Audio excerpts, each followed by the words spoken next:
Okay, there we are. So good afternoon, everyone, and welcome to Art for Fine Motor Skills. This is the class where we get to practice our brush strokes, flex our coordination, and practice our hand-to-eye coordinations into a task.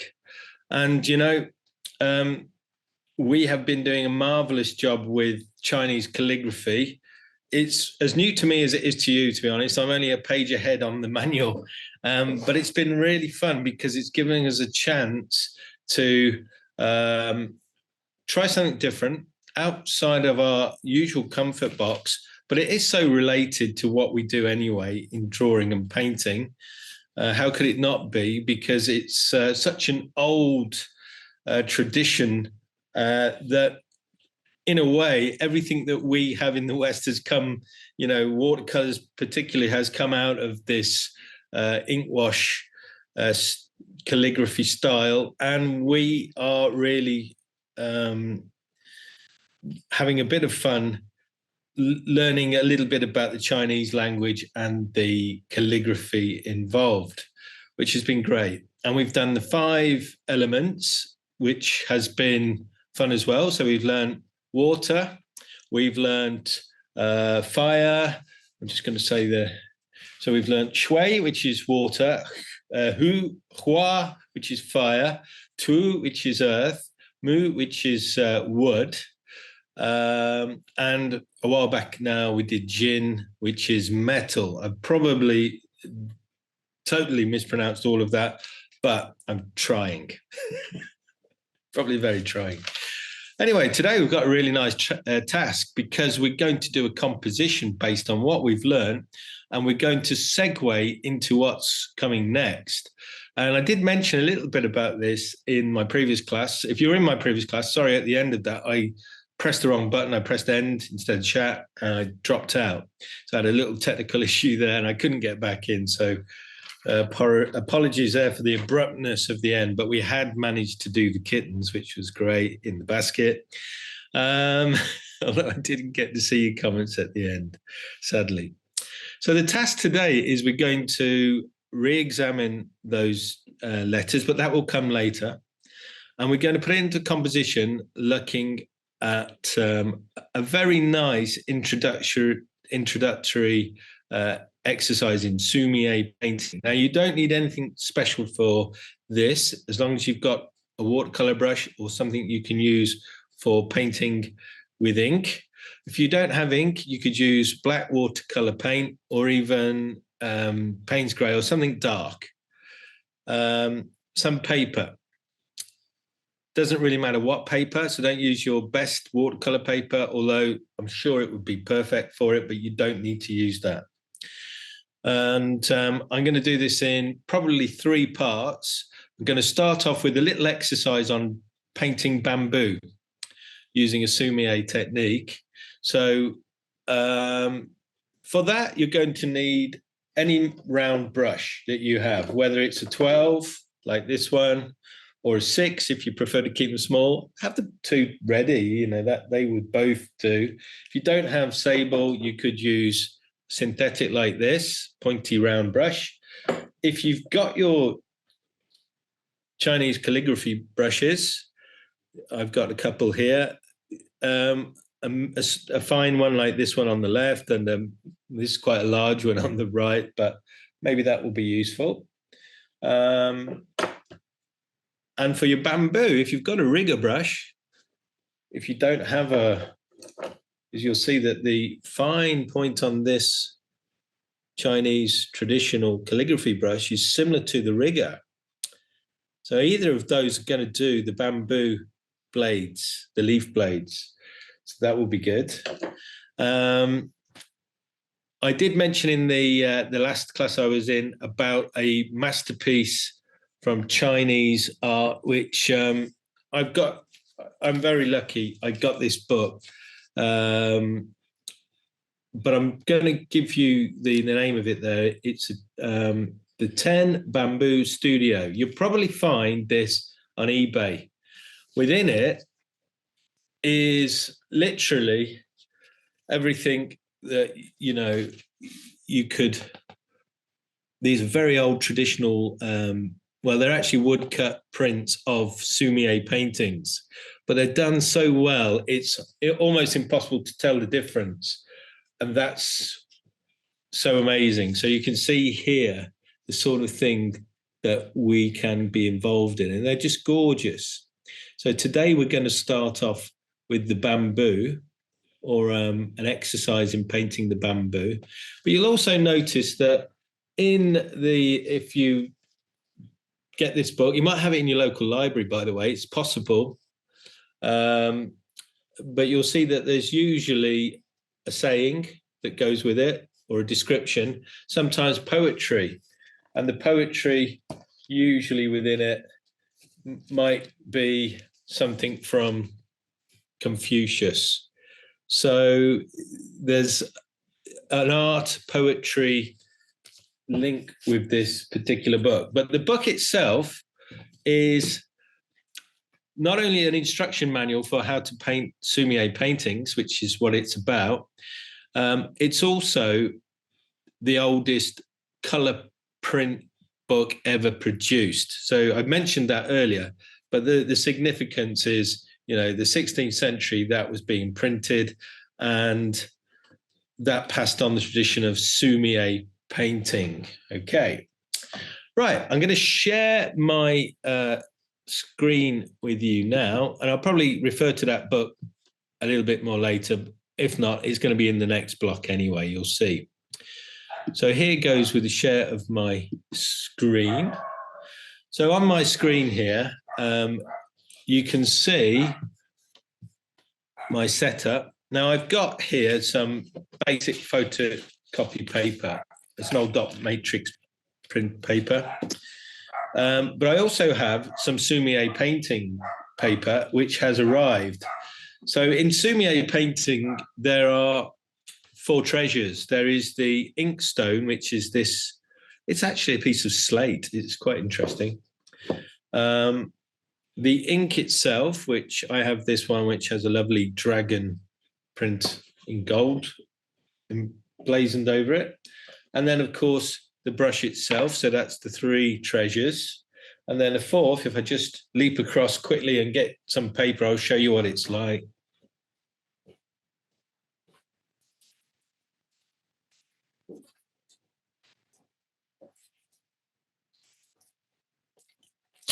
So this is Sumi paper. It's actually, well, it just arrived this week for me. You don't need to buy this, but I wanted to show you the difference if you hadn't seen it before. This paper is so thin. I'll take this off. There's 3 sheets in that foil there. And it's so thin, it's almost like cigarette paper. It's rice paper, of course. So you can see there how thin that is. You can actually see my brush through it. And it does make a difference. As I said, it's not essential. You can paint on any paper. I'm going to paint on this photocopy paper. And if you can paint on that, literally, you can paint on anything. But when I'm going to go through a couple of exercises now with this. So if you have your brush ready, some water and some ink, we'll start with bamboo. But what I wanted to say was, it does make a difference if you can get that rice paper. It's amazingly different because it's like it grips the ink incredibly. So I shall try it with this. Now, if you do have an ink stone like this, the way to prep it is you put some water from your little water well. You get a little water well with the sets.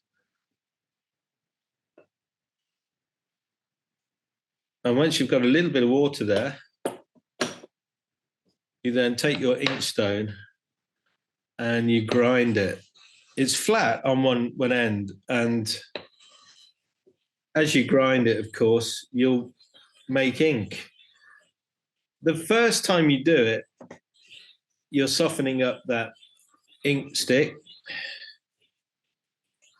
It takes a little bit of time, and the more you do it, it's actually very relaxing. As you're stirring this, it really chills you out. You kind of relax. You're just going round and round. And then the ink it produces is quite lovely. So how do they make it? Well, I'm not quite sure, but I've got a feeling, looking at it, that it is carbon from literally either from charcoal ground or from burnt embers ground, and then compressed into that stick, probably using some kind of binder. So I'm going to research that aspect. But now I've got a little bit on my brush. Now, if you don't have, obviously, if you don't have the ink, don't worry. You can use whatever you've got. Watercolor. If you've got, I've got some Sea White's ink here, which is Indian ink. It's really good, but it's very strong, so you'd have to dilute that. And then we're going to start off by doing some bamboo motifs. And it's really very much similar, or incredibly similar, to how we were doing the calligraphy. So let's just start with using the brush. And what I'd like you to do for your first bamboo is to push down and then draw downwards, and just like that. So I've got a little bit, just like when we were doing our vertical strokes in calligraphy. Try another one, maybe at the side. So you press down, and then gradually, as you push downwards, let it sort of come off the page naturally or gracefully. Now, of course, remember that you're going to hold your brush. Even if you're using a watercolor brush, I would recommend the grip, the Chinese grip there. You've got your center of balance in your brush, 2 fingers and your thumb, ring finger, and your pinky, and then your feet on perfectly grounded, straighten your back. And then what we're going to do immediately below that first bamboo line is we're going to do another one. So you push out and keep it in the line of the original. Did you see that? So straight in that line. I'm going to do another one now underneath that one I did there. So you're just pushing out a little bit wider at the top, like a little landing. So that's my placement. And then I just tilt downwards. See that? That's fun. Now, we can also go the other way now. So as I plant, and I'm going to follow through with this bamboo to the top. So I'm going to lock in at the base, plant my brush. That's my placement, my initial placement. And then I'm going to try to draw upwards. See? Isn't that fun? Really easy. Probably doesn't look like a bamboo yet, but it will. You'll see. And then to cap this one off, I'm going to try my best to plant my brush, a little bit of a circular mark, and then up. Just take time with it. Let it flow in that line. And don't worry if it didn't quite reach. It's even better. You'll see. I'm going to finish this one off because it needs to find its space on the ground. There it is. So I've got 2 bamboo canes going upwards. Right. So then I take my ink stick and I'm going to grind a little bit more. And as I add more of this momentum, friction, energy into the ink, it's going to get stronger and darker. I'm going to pick up another brush now. I'm going to try, I mean, it's always good to try a different brush as well, you know.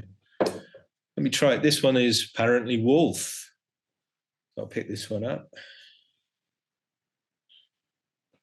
I'm going to do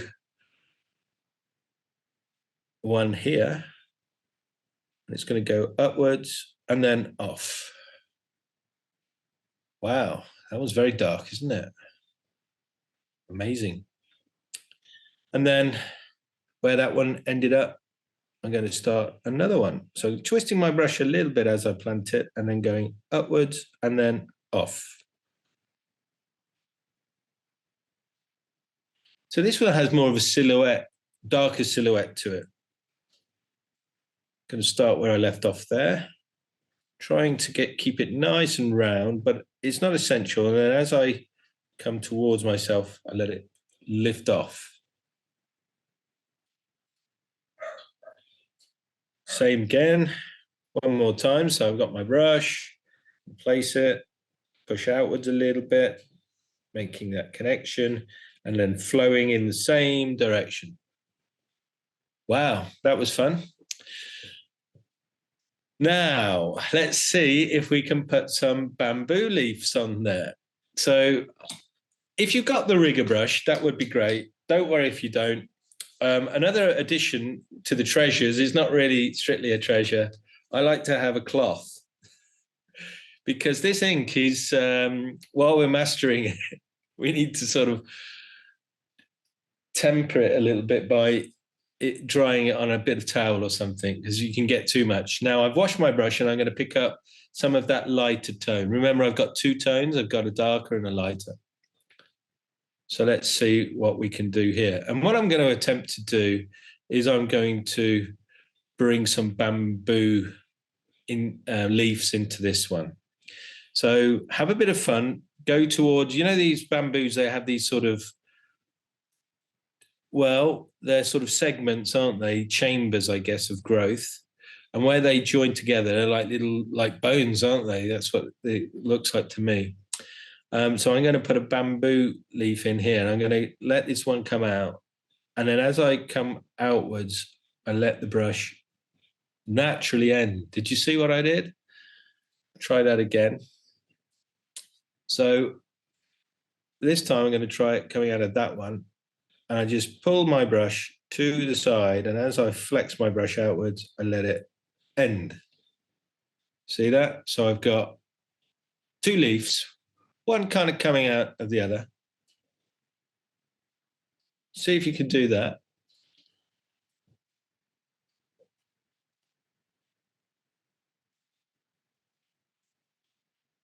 And then if you've managed that, then perhaps you could do one going the other direction. So this time, see if you can try to, in your imagination, think, if I was trying to do a bit of a symmetrical idea here, maybe a bit of asymmetry really, I'm going to push outwards and see what you can muster there. And it's all coming out of that joint there. And once you've got one, you could do another one going out of that one. Isn't that fun? So relaxing. And you're kind of arcing as if you're trying to find the gravity. So if I put another little one in here, kind of arc outwards and downwards. Now, of course, as well as those ones, you might have one or two higher up. So once you get into the swing of this, you can start to bring out a couple going above or a group of them.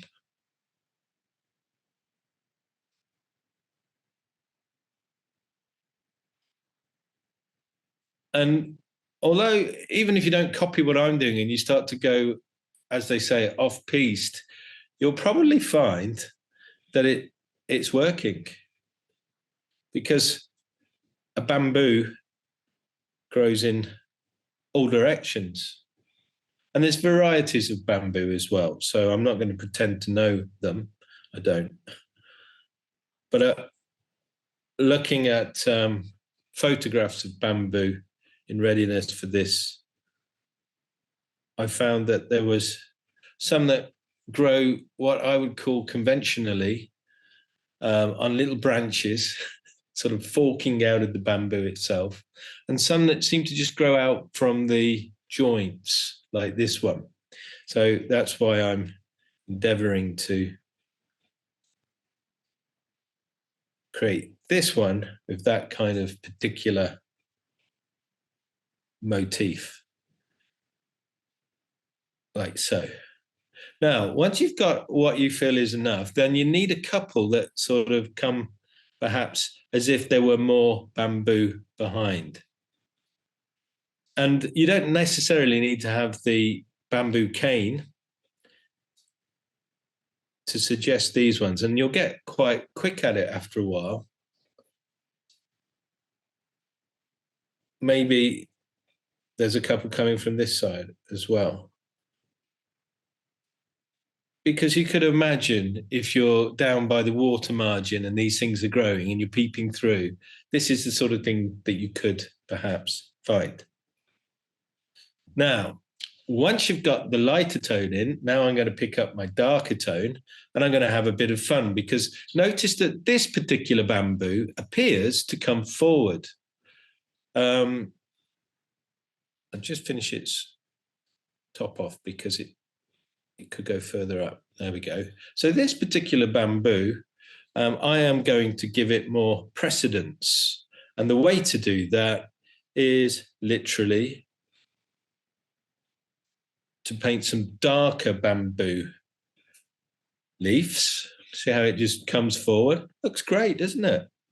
Who knew it would be that simple and that enjoyable? Wow. And I'm going to have one going out this way. Isn't that fun? And a couple more, and then I think, you know, we've got the idea. And we're on our way to our first composition using Sumi technique. It doesn't need to be complicated. In fact, the genius in this is its simplicity. Now, to the task. Hope yours is doing well. I'm going to have a look at the chat in a moment.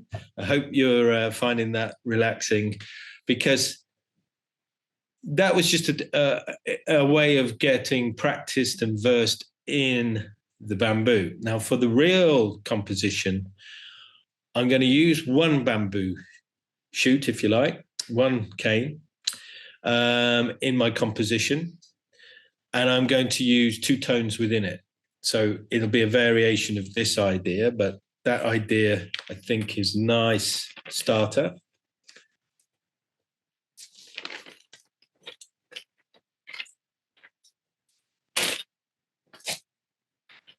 So I put that to one side.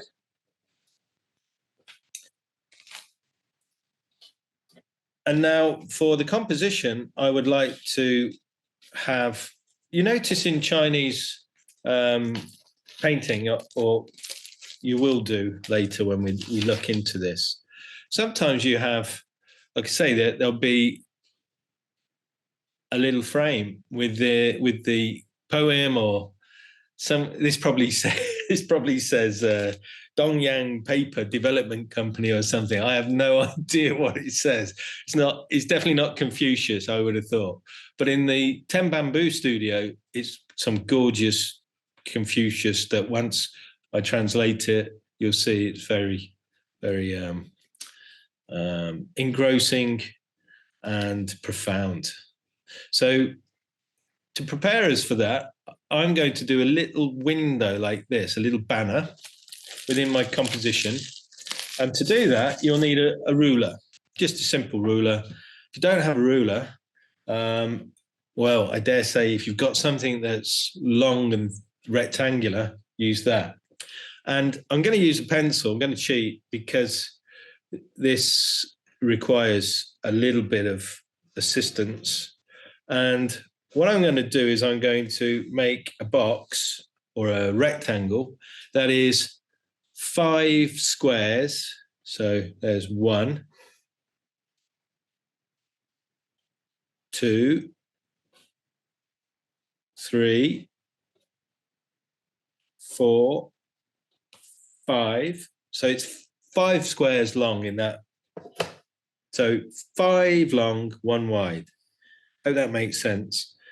Because into that, you probably guessed already, we're going to paint our 5 elements, because that's what we're dealing with here. We are dealing with the 5 elements.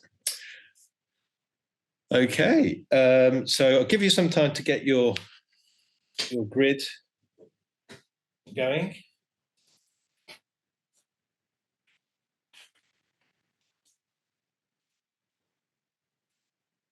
And what are we going to put into each of these grids? Well, we're going to start off with our elements. And the first element that we studied together was shui. So I'm going to summon shui up now on the screen. It's somewhere here. I'll stop the share there and I'll open another screen to make it easier for you to see the two together. So where is, here it is, multiple window. What's that one? So hopefully now, I'm going to just make sure that you are seeing the multiple screen version. Hopefully now you're seeing the symbol for water. Is everybody seeing that? I'm going to, Carol, thanks so much. So you can see that symbol. Now, of course, I've got to try and get it in there. Now, before we've had the luxury of using our big brushes for that. Today, it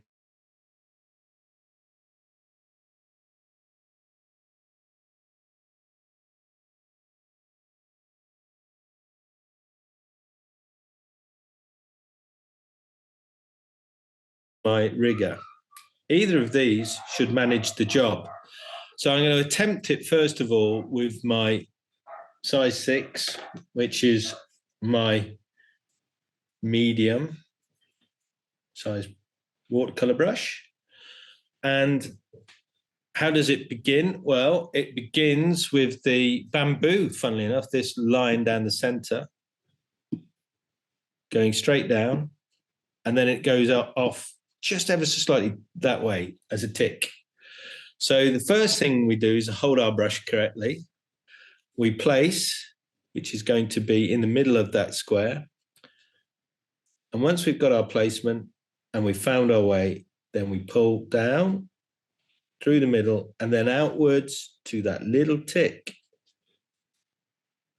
I'll zoom in so that you can see that, but I realize that you can actually pinch these if you have a Mac or an iPad, but it might be better if it goes a bit wild when I do that usually, so it'll settle down.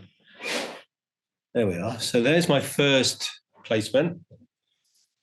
Then we're going to go off to that, looks like a number 7, and it starts there before it sweeps down.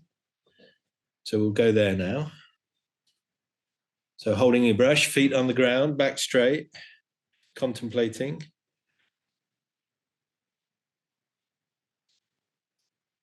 There it is. Wasn't my best one, but still, I'm sure it'll work. And then the next stage to this one, so I've done that one now, that sweep going out as I lift the brush off. And now I come in with that dot that goes like a thorn to the center.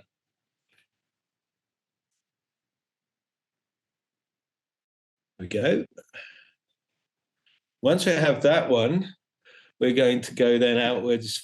I love doing this. It's great. I hope you're enjoying it too. Sweeps out like a broom. So it starts off holding my brush,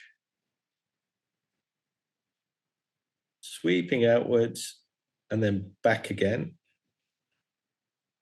And there we go. It probably looks like a very untidily written shui, but it is the symbol, and that will work. That's lovely. Hope that gives you time to get yours, because we're going to move on now to the next symbol, which will be hua, which is fire. So I'm going to clear those symbols a little bit. And I can share that with you now. So where's hua? It's here. Now I'm told that what I think I can do, if this works, is I can leave shui on screen, and you can also see this one, and you'll be able to choose which one you're focusing on. That's what I think will happen. but of course, I don't see it now. So can you see, Carol, can you see 3 symbols up there now or not? No. Right, let me just attend to that.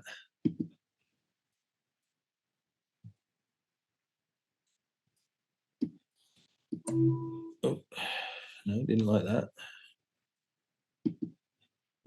Can you see 3 now? No, still didn't come up. Let me move this one upwards. Maybe that's it. Do you see it now? You can see it now. That's good. I can click on it. Has it come forward now? So we can see this symbol. Great. So with this one, we're going to start with that central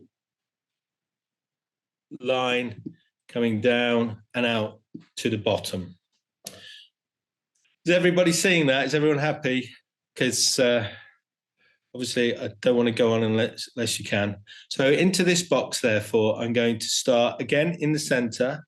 I'm going to have my brush, holding my brush carefully, feet apart, back straight, planting down, pushing outwards slightly and up, and then down, and then outwards, lifting off. Didn't get very far with that, so I'll try it again.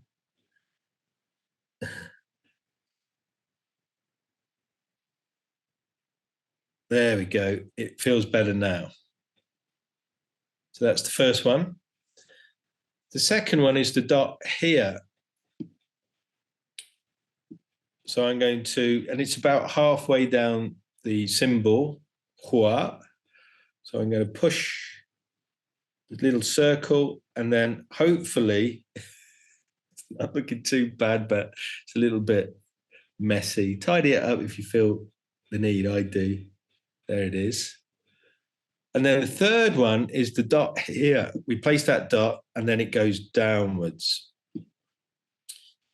And that's a bit higher up. It's about 3/4 up. And then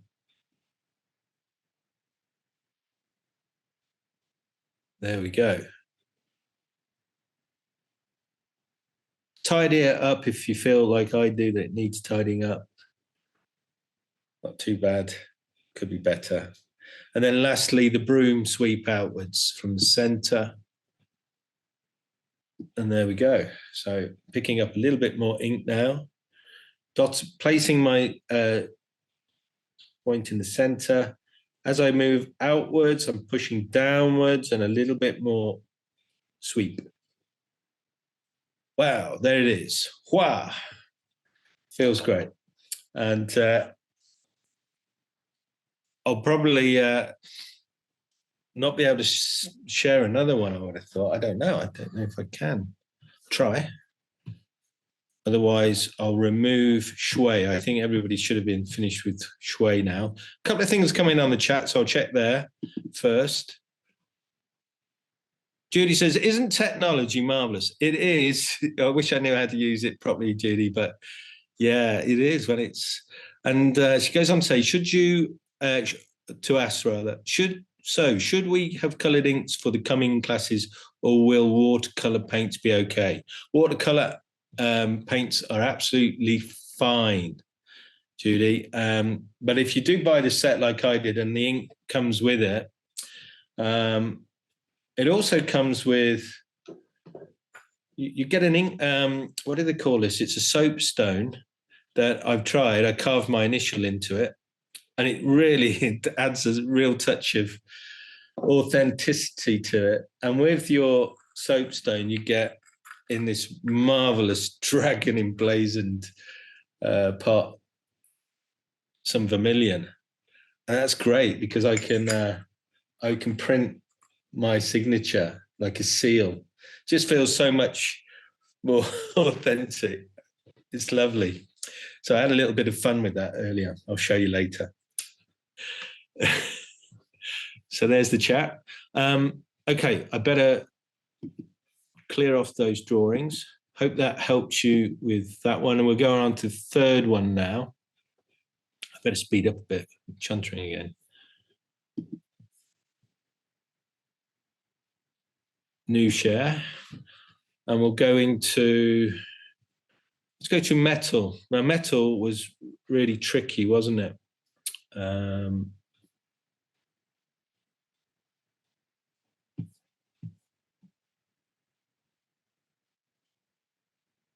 Oh, actually, I clicked metal off by mistake. I'll bring it back in a moment and we'll figure out how to do that. But in the meantime, I'll bring earth. Earth is a good one. So if I move this, hopefully, if I shrink it down, so we've kind of finished with it. Does everybody see earth now? The symbol there. Thanks very much there, Jean. Jean just thumbed the earth. If you can't see earth, let me know. And that is TWO. So TWO, if you recall, I think this is the easiest one we've done actually. So hold your brush, straighten your back, planting at the top. I'd kind of push upwards a little bit as I twirl and go down. So I sort of give it a little bit more central emphasis before I bring this one down. Like so. And then it looks like it looks like an old-fashioned nail. And then there is a central sweep. So you kind of put it there and cross, like a little cross. Like so. Maybe it's got a bit more emphasis at the end. It sort of comes back again. There we are. That's better. And then finally, touch down at the earth. It's the same again. We start over at the left and then we're pushing outwards and there we go. Kind of looks like a man running, jumping. That one, I think, is probably one of the easiest, if not the easiest. Okay, now the symbol, what did I do with that symbol? I better find it. There's my downloads.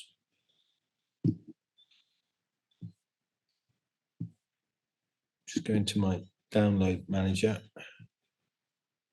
So I think I accidentally clicked it off. Here it is. I found it. Good. Thank goodness for technology. So with this one, which is Jin, something like this, I am going to put a new share in.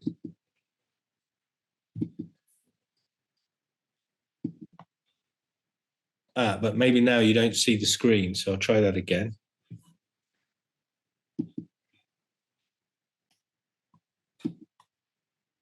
So hopefully now you're seeing Jin and you'll also be seeing my screen.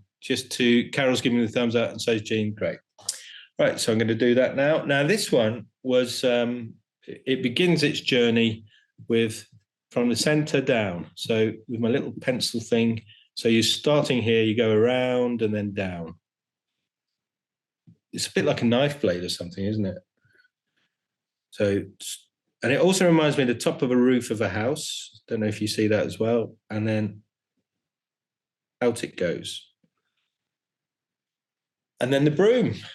So from the knife blade to that broom idea, you sweep down and then back into the shape again.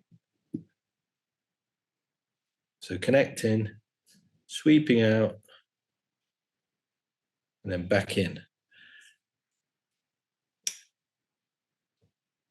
So that's the little roof of the house. And then the house itself, well, the way I saw on the video that I looked at, it starts with those little cross shapes going across. The first one here,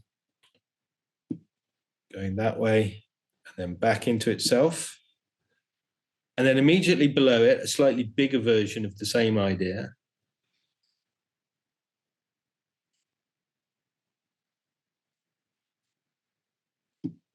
And then just like with the earth symbol, we go downwards. But I say that's what I saw, but I was talking to my daughter who's studying Chinese at the moment, and she says that you should always start with the center one, I think. So who knows? I mean, somebody could tell me, but that's what I'm doing. And then these two dots. going this way, and then of course starting from there going that way. So got the 2 dots, 1, 2,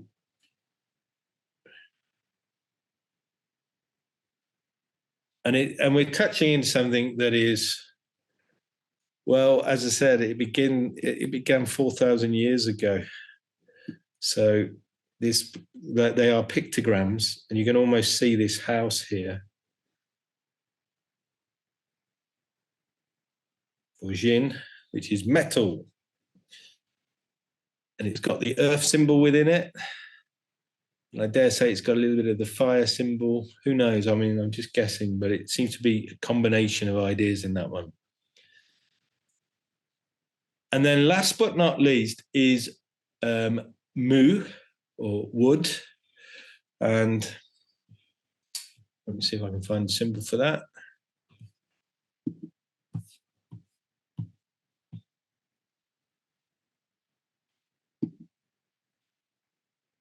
Here we go. This is my favorite one of the lot. It's a beautiful symbol, and I need to add my screen as well. It's disappeared. So there we go. So here goes with mu.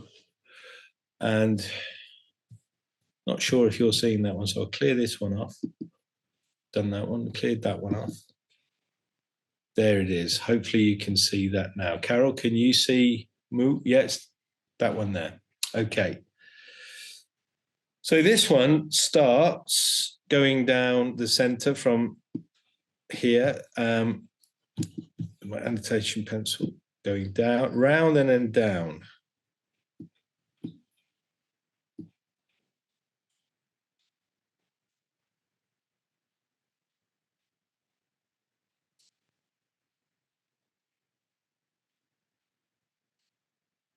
And then you sort of push out a little bit at the bottom. So it almost has a sort of a blade at the bottom where it's a bit thicker, like a sword. Or a tie, like a gentleman's tie. Gets a bit wider at the bottom. Then we have the cross bar that goes straight across at a slight angle.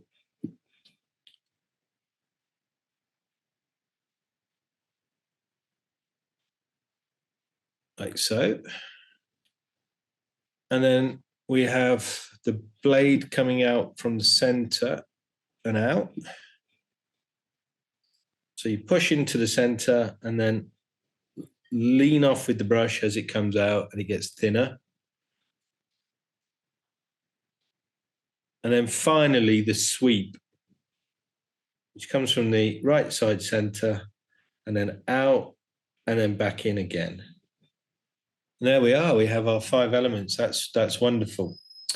If you wish to, then if you've managed that, I would then, using your brush, see if you can paint around the frame, because the frame, you might want to lean your elbow on the table just to give yourself a little bit of support. That frame will look gorgeous once we've got the bamboo next to it.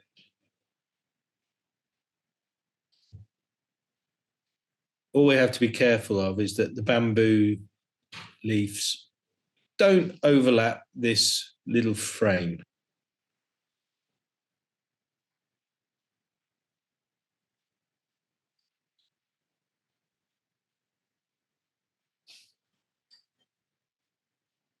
Trying my best to keep the line consistent, but even if it's not overly consistent, what's really lovely about using calligraphy and Sumi painting together is you have that hand feel, that handmade feel to it, which really is wonderful. Right, so that's how to do, or a way of doing, the 5 elements. I'm going to see if I can come outwards a little bit. There we go. Because we're going to put our bamboo into here. And I'm going to share a different screen with you. So hopefully you had time to do mu or wood. I'll leave that one on. I think I can share another screen with you.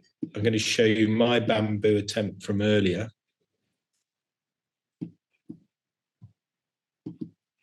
With my picture. Hope I didn't click it off by mistake. Did I? It's possible.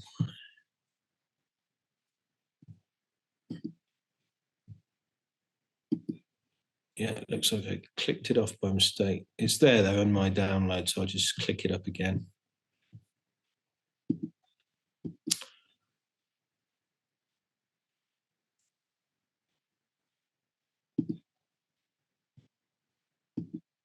If I can just find my downloads. I'll just stop that share for one moment briefly while I manage to find the picture that we need for the demo.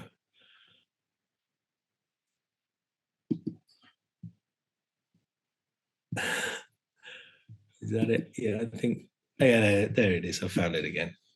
Okay, so this was one of my attempts from earlier. I'll share all of those screens now.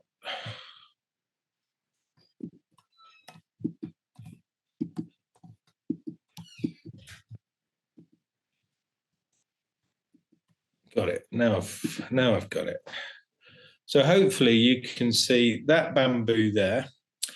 And what I'm going to do is I'm going to just do one bamboo on the left-hand side. If you like the idea, though, of doing multiple bamboos like we did previously, you know, you could imagine that that could work as well. That's fine. That's entirely up to you if you feel confident with that. But just for ease, I'm going to do just one bamboo. And I'm going to make it a little bit thicker. So I'm going to use my other brush here. So I'm just going to summons up a little bit more ink. So how to do that? Add more water, obviously, to the stone. And I'm going to grind that.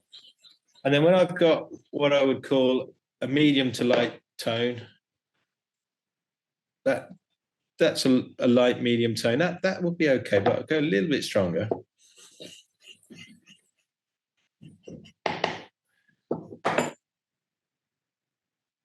And you make a lot of ink. There'd be more than enough for this painting.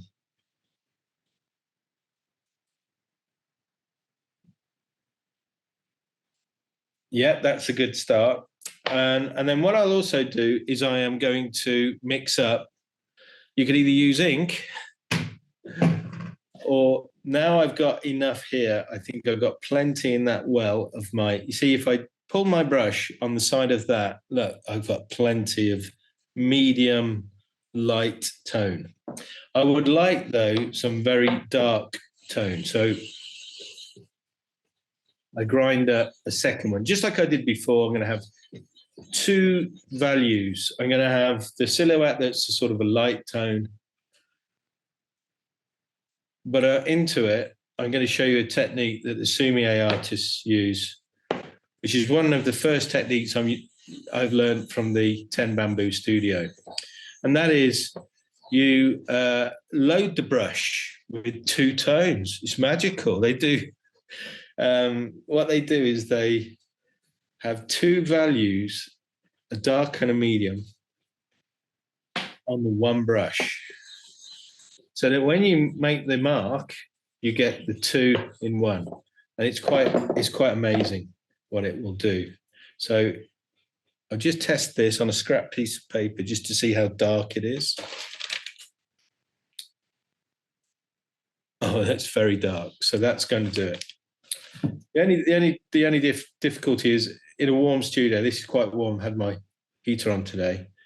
It's freezing. It's getting cold outside. So I've got the two tones that in a warm room that can dry in the inkstone. So I'll shut up now and get on because I need to paint. So how to do it? There's two ways. And I just messed up there, so I'll show you with this brush. So this is a clean brush. I am going to load the bottom of this brush. So I don't know if you can see this. I'll bring this up a little bit close to the camera. So there's the ink, and I'm just going to load the bottom of the brush. So you see I've lifted quite a bit of ink there. And then I'll turn that so that the loaded side is maybe left. I'm going to have the light coming in from the right. So the dark's going to be on the left. And now I place my brush into the lighter tone. So I have to just remember to hold this brush in that direction with the dark on the one side. And then I'm going to push outwards and then go upwards. Okay, didn't do much. So maybe I'll just speed things up by adding a little bit of ink here, which, there we go. So that's very intense. I'll try that again. So this time I'm going to use my preferred brush. And then into the side of the very strong color, I'm going to draw up some of that on one side of my brush. And this time, as I come down to make that bamboo, oh, it's quite dark. That's okay. Not to worry. I'm going to load the brush up again from one side and then pick up the other and try that again. This time,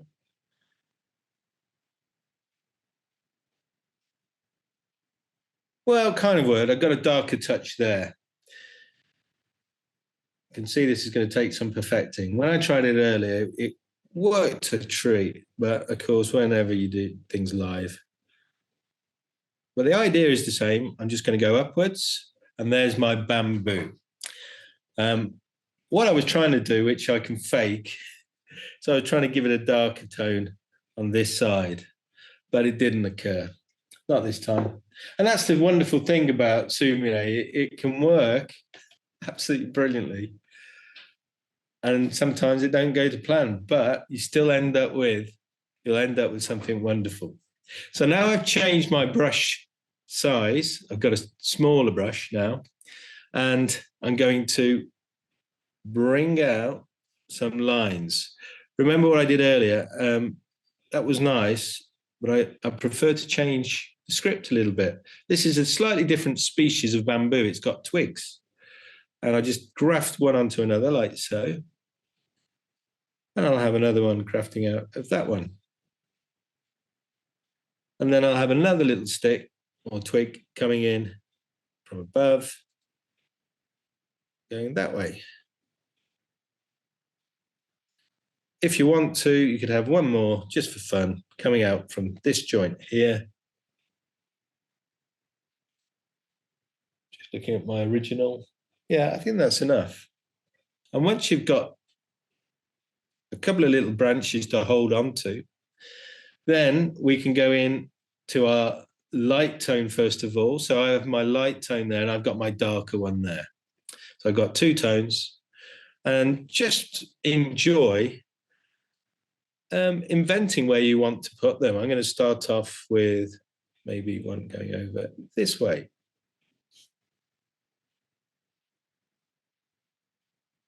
And then once I've got that one, I'll have one going down the way.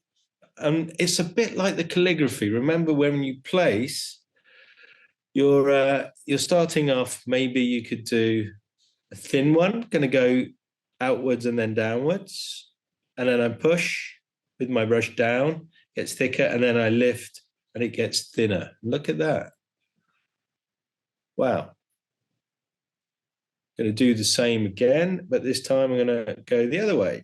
I'm going to go outwards and downwards, and then, wow. And it wouldn't matter how many leaves you put on because it could occur in nature. So just have fun relaxing and making up your idea. When you get to the frame, stop and imagine is going to go through and behind, and see if you can get the right pressure to make it feel like it's coming out and behind. That would be fun. It's a little bit more challenging, but I think, you know, after what we've done so far, we will be able to manage that.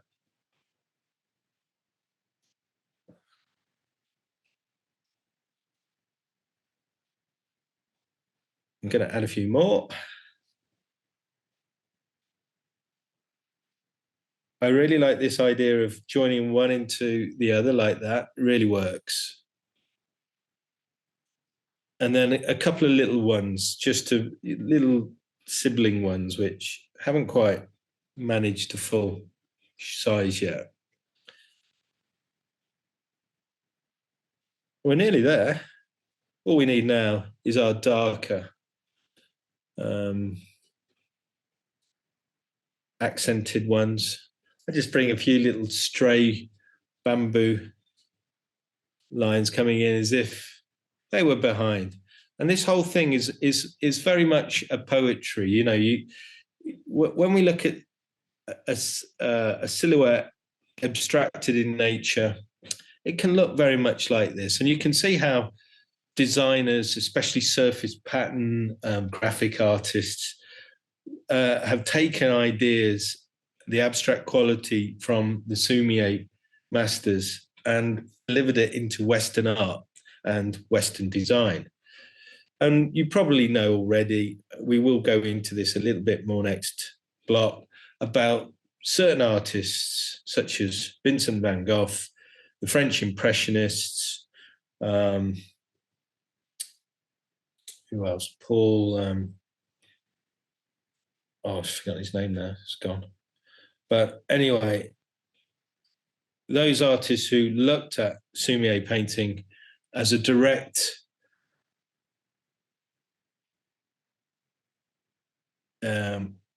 inspiration into their works. Right, so I've got quite a few there, and now I'm just going to cap this off with cleaning my brush, drying my brush, and then picking up some of that really dark ink. And I'm going to do a couple of really nice dark silhouette shapes to end with. And these ones, I hope, as I put them in, will finish off my piece with a little bit more depth and a feeling of balance with the two tones. Yeah, that looks better. I seem to have a little bit of a dull patch there. So what I'm going to do there, so I'm going to attempt what I should have done in the beginning, which is picking up a light tone, now using half of my brush in the darks. And let's see if I can fill the gap with a two-tone. No, I couldn't do it. I think this sea white ink is too strong and it just overpowers the brush. That's something I can definitely try my best next time to overcome. And there we are. I've got my bamboo Sumi painting, or Sumi style painting, inspired. Just a few more marks, and I think I'm there. Right. Well, I hope you've enjoyed this one. We're right on the button there. I just wanted to finish off and show you that once you acquire, if you want to, I just took this soapstone and I just wrote with a pencil my name, my initials, and then I scratched it out with a pin or a screw that I had in the box. And now if I ink up using that vermilion in there, it's pretty neat, the stuff. It's really sticky. It's like wax. And now I can just print. There it is. And it just feels so much better. It's fun, isn't it? Now, of course, this was done on print paper. Next term, or next block, sorry, we'll be able to do it on the, if you get some of the rice paper, and it just looks so much nicer on the rice paper. So there we are. Thanks for joining. I'm going to stop the share there, and this time I'm going to try my best not to end the meeting accidentally.